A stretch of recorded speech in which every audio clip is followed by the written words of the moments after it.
I'm here with Maya Speller. Yes, ma'am. Miss Maya, tell us about yourself. Who are you? What's your background? Right. Well, I'm a woman that wears many hats. I'm known as a serial entrepreneur.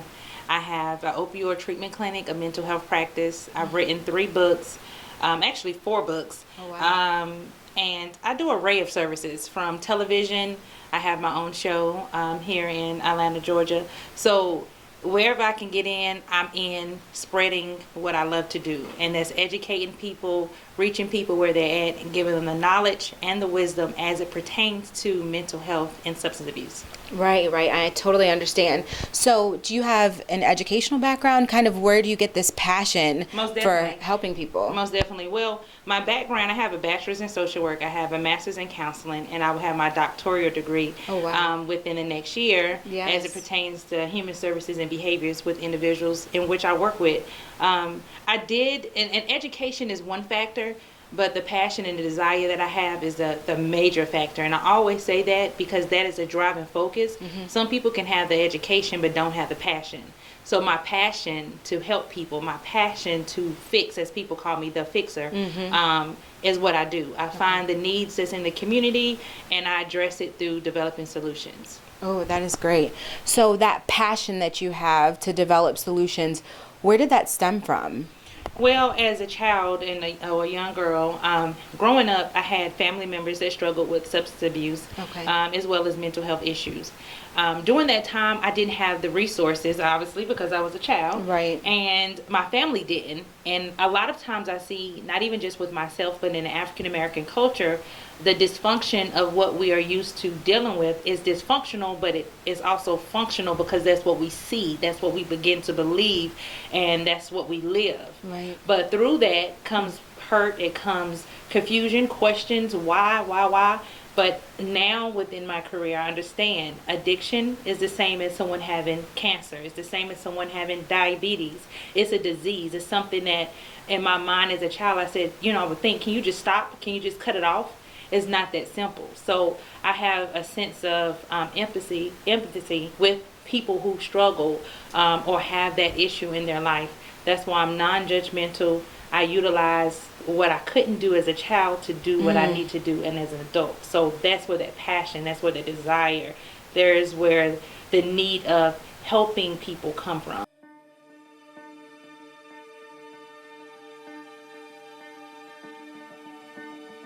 Nobody knows how many times I sat in that closet and looked in that mirror and had to have a conversation with that person. And I cried and I cursed that person and I did everything. And then I would get up and act like nothing was going on, and I'm cooking, I'm doing whatever, and I'm on the phone, and this one is, oh, Miss Deb, I'm going through this, and I'll be right there. But they didn't know the people that I touched were me. I had heard it before. They said our life expectancy, once we crossed over into enemy territory, was about 2 to 3 seconds. Wow.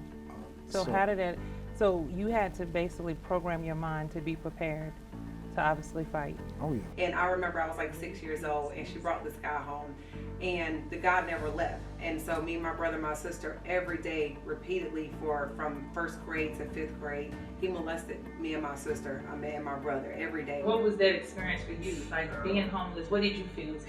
Oh gosh, I can't even explain how I felt at the time. I was confused. I was angry.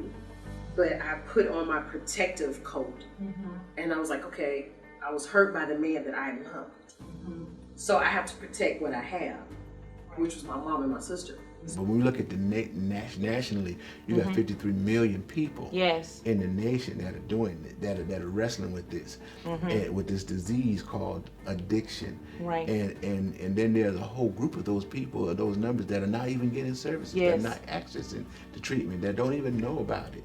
So that's sort of where we are, and it's kind of hard to pin down the numbers, specifically in the state of Georgia. Well, that speaks volume anyway. 53 million people. 53 million in the state. Yeah. He used to beat me, and I knew it was rape, but then when I started bleeding out of my rectum, and I had to go to Portsmouth Hospital in Virginia, they were asking me, what happened? What's happening to you? And you didn't tell them? No. Has there been a time where you felt like you were at your lowest and you didn't know which way to turn at that very moment? I was locked up the last time. Tell me about that. It wasn't a good experience at all because I was in a dorm room full of older men that pretty much wasn't rap type. And I'm like, why am I here? But I was in a monogamous relationship with somebody that I was in love with. And unfortunately, he lied to me about his status. He was knowledgeable about it, and he intentionally passed it. And so he would say, you're the sickest patient I've had. And this man has been an endocrinologist for many, many years. Right. I remember him describing my death like, your kidneys are gonna fail, and then we're gonna have to rush you into emergency surgery, and you'll die on the table because your thyroid is overactive, your heart won't be able to take the surgery. And I remember every day, like honestly, every day I would leave that office, I would sit in my car and cry. I was that prostitute. I was that person who was molested. I was that person that had been raped. I was that person that wanted to give up and give in. But that's not who I am now because the God I serve is greater than the things I've been through. That night was amazing, as usual, you know, amazing. I met a lot of great new talents, and I still work with today. But for some reason, this particular night, and I'm not saying that what happened was targeted towards me because, you know, I'm gonna leave that there. Right. And, but I got struck with a bullet. So the bullet went in and out of my hand and hit the back of my head. Mentally, I just felt like I committed suicide. I said, for me to get this STD and think that a man's gonna want me, this is suicide to me. Right. My life is completely over. Right. In this season, we're leaping into a new year, a new month, a new day. It's forever revolving. And because of that, we are going to be better women. We're going to be better men. But first and foremost, we're going to be better individuals. And by doing that, if you're going to love us, you got to love us for who we are. Our scars, our bruises, our disappointments, our ups and downs, because we ain't going to put on a perfect picture.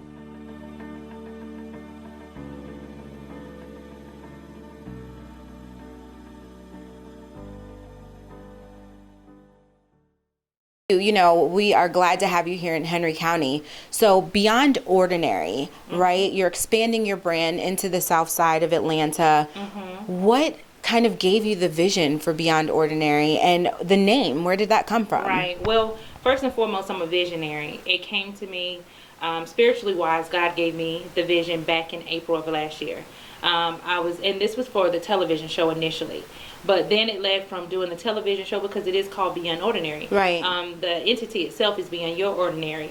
So within Beyond Your Ordinary as a whole is television shows, is community resources and services and centers, is housing, is mentoring programs. Oh, wow. So it's going to be, what you see is going to be so broad, international, to the point that everyone in every area within my power and with the partnerships that I'm creating will be able to fulfill the need of the people. So it doesn't necessarily have to be mental health. It doesn't necessarily have to be substance abuse. What it is a need in our community. And it starts, in my opinion, it starts with me. I'm an individual that I don't mind failing. I'm an individual that I don't listen to he say, she say, this what you should, shouldn't do. Whenever I feel and I see the vision, right, I ask for direction, I pray on it, and I tackle it head on. So I guess that's where the tenacity of being who I am comes into place, because I just do what I do, and right, it just flows. Right. No, and I can appreciate that. Definitely having perseverance.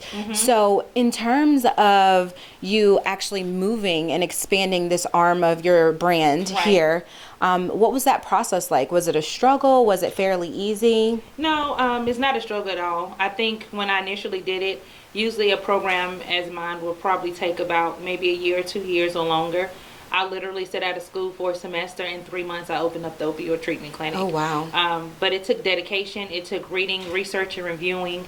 Not that the desire wasn't there, not that the knowledge wasn't there, but when you actually put pen to paper, right, it's a little different. Right. So now I'm opening up my second one, and it's probably going to take me probably half the time that it took me the first time. Right. Because I'm a quick learner. One of my talents is being a project developer. I can take something from nothing and make it as big as it needs to be. And that is what I enjoy about it. So, and then it saves lives. It creates jobs. So people have jobs. Now, even with what I do with the opioid issue, I invite individuals that are in recovery to come back. Oh, the wow. state has a program, it's a peer support program, Okay. where they can actually get a certification and come back and do groups and do counseling and Wow. help. So it's kind of like, I've been here, I've done this, now I'm passing the torch, and I'm getting employment. And that is huge. That is huge. Well, we're definitely glad that you've chose Henry County to expand to, Oh, yes. to provide these services. There's a stigma around addiction, as most people say. Yes. Can you talk to me a little bit about that? Well, I think when you asked me earlier in reference to, was it hard to open, wasn't any pushback? It wasn't so much pushback, it wasn't so much of the fact that I wasn't able to accomplish what my intentions is to accomplish. But however, the stigmas is something totally different. Right. Now, that is something that is going to be an ongoing issue or problem, shall I say, until we as individuals that are clinicians, that are professionals, that are providers, educate. And educate not even the people who work with them, educate law enforcement, educate the court system, educate. And the reason why the stigmas is put on, because it's lack of education. Okay. Not understanding that with having an opioid treatment clinic here in Henry County, which is the county in which I live, Right. It can decrease, it has been proven, Right. decrease the crime rate. Oh, If they wow. had treatment, less likely to reoccur with other charges that will lead them to be incarcerated. Right. Also, it will decrease the overdoses. It's over 50,000 people plus a year that dies Wow. of an overdose. So if Henry County can set the tone, and we as individuals in this county, whether you are a doctor, whether you work in the hospital setting, whether you're a preacher, Right. and we all come together, and that is my sole purpose. Right. That's why it's called Beyond Ordinary. It can't be a church. It can't be just a talk show. Right, It can't just be a facility, because the people may not never watch TV. The Right. people may not never come on to the talk show and be able to express themselves, because a lot of people do it in silence, you know? Right.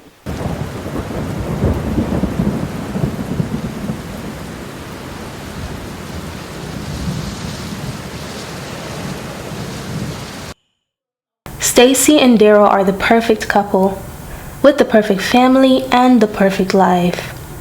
Or are they? And I know I got a good thing in my wife. I got a good thing in my wife. You got a good thing in your wife, brother? You married? Yes, sir. You married? Marriage is the most beautiful thing in the world. See, God, He honors marriage. We got to do right by a spouse. If someone that you love hurt you, how far would you go to avenge your pain? It's just a bunch of bull, and you know it. You love how everyone refers to you as the power couple.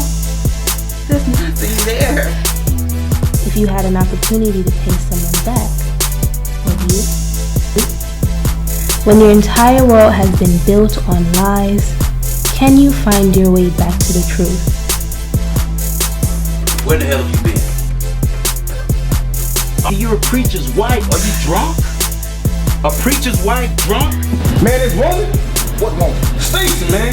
She ruined everything. You should have never brought her ass into this shit. Bro, calm down, bro. I got it all under control. Did you say narcotics? What would they be doing here? Oh, Stacy, this is a house of God. Well, it would seem as if Stacy's boyfriend is trying to expand his empire. Excuse me, you say boyfriend? What? This is my wife, okay?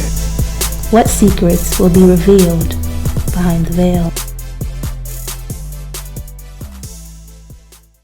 I understand that there's additional stigmas added from your own culture, from Black people feeling as though we are providing a solution for other cultures when there necessarily wasn't a solution for us during the crack epidemic. Right.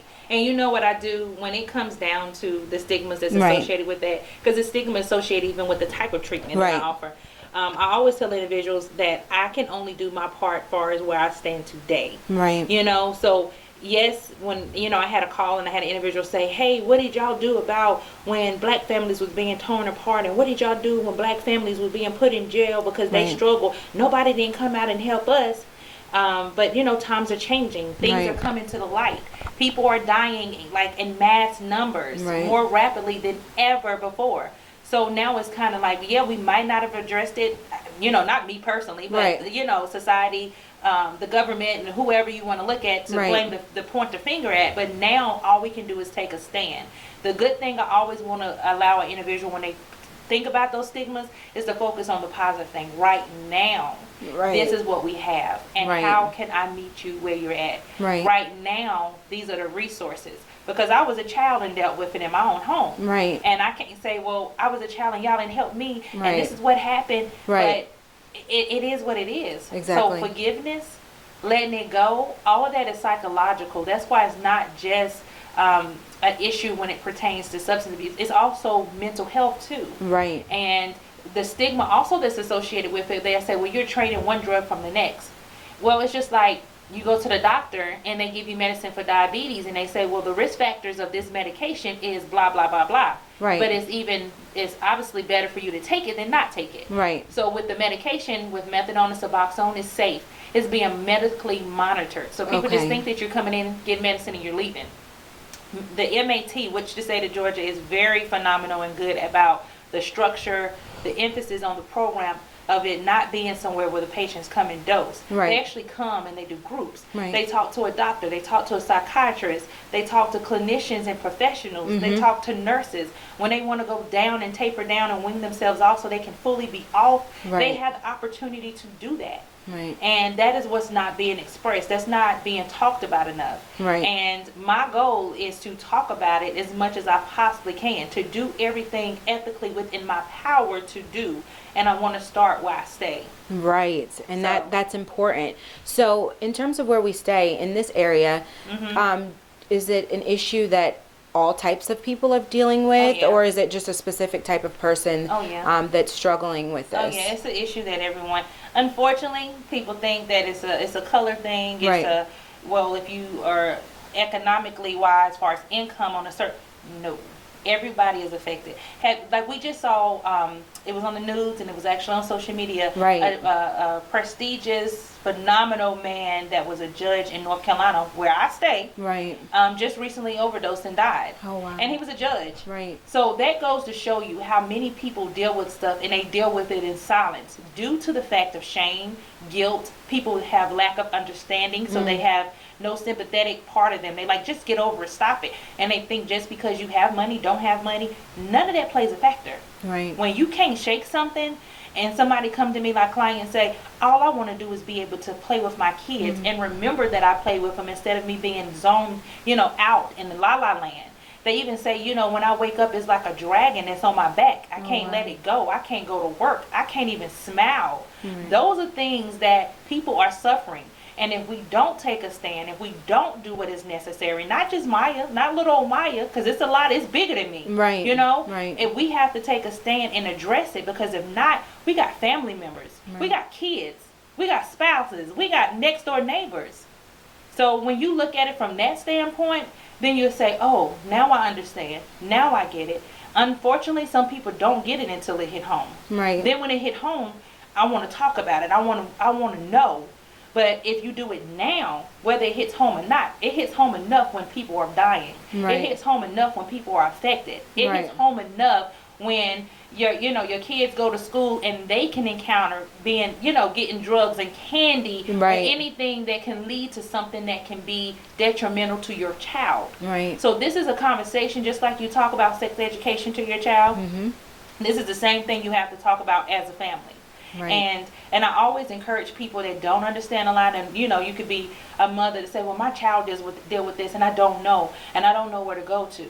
If you don't know and don't know where to go to, the best thing that you can do is look up the state website. Here in the state of Georgia is DBHDD. Okay. So Department of Behavior Health and Human Services. Okay. They have a plethora of services. They have a corner for if you're seeking a provider. Okay. They have all those different things, and that's why for me, I can collaborate with people that's in the community that's doing the same or similar services, because I understand that I can't do it by myself. Right. And then again, it's not about me. Right. I understand that it may be someone down the street that works with an individual with alcoholism. Right. We understand that you can't have alcohol and methadone mixed together. A patient can't go to a pain management clinic and do so. we have to work together to work for the purpose of healing people, helping people, saving lives. Right. So you do collaborate and are looking to collaborate with Oh, other yes, most local definitely. businesses that have the same missions and values Oh, as yeah, you. most definitely. So if my loved one or myself is kind of going through this disease, right?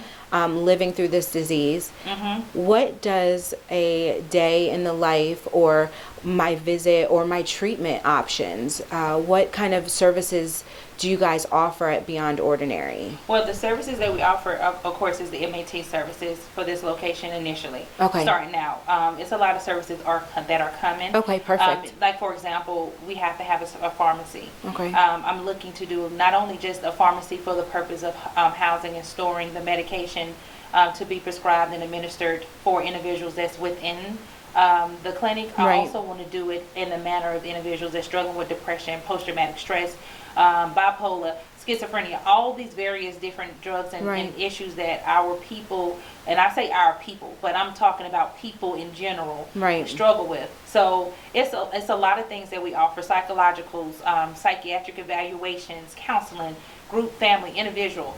But not only that, it goes beyond that. Sometimes, you know, because currently we don't go out in the field for those particular services, we have other services that are out in the field.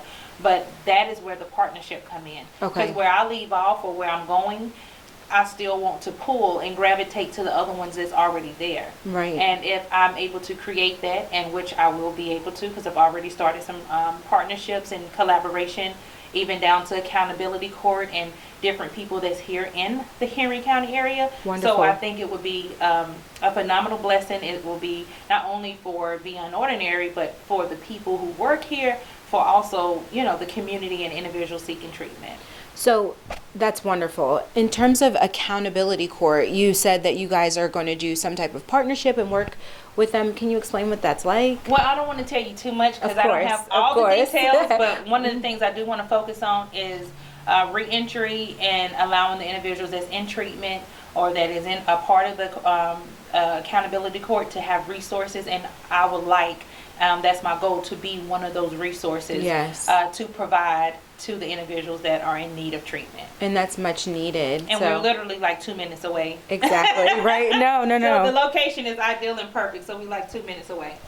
Wonderful. So if I were interested in getting involved and partnering with you in checking out your facility, how can I get in contact with you? Are you online? Yes, I am. I'm online. www.beyondyourordinary.com. Okay. But instead of Beyond Your Ordinary, you can put BYOI.com, and that website will allow you to be able to access it. If you could, how I'm doing it, I'm doing 3 or 4 different domains so it can all gravitate to one to Right. make it easier. So I'm spelling it out and I'm doing it smaller, however you want it, but it would be listed at the bottom of the screen. So just make sure that they follow the link that's at the bottom of the screen to be able to go to the website to give them the information that they're requesting or possibly needing. Well, we really appreciate you coming and sitting and No talking with problem. us. Make sure you guys follow her on all social media outlets, Beyond Ordinary. Was there something?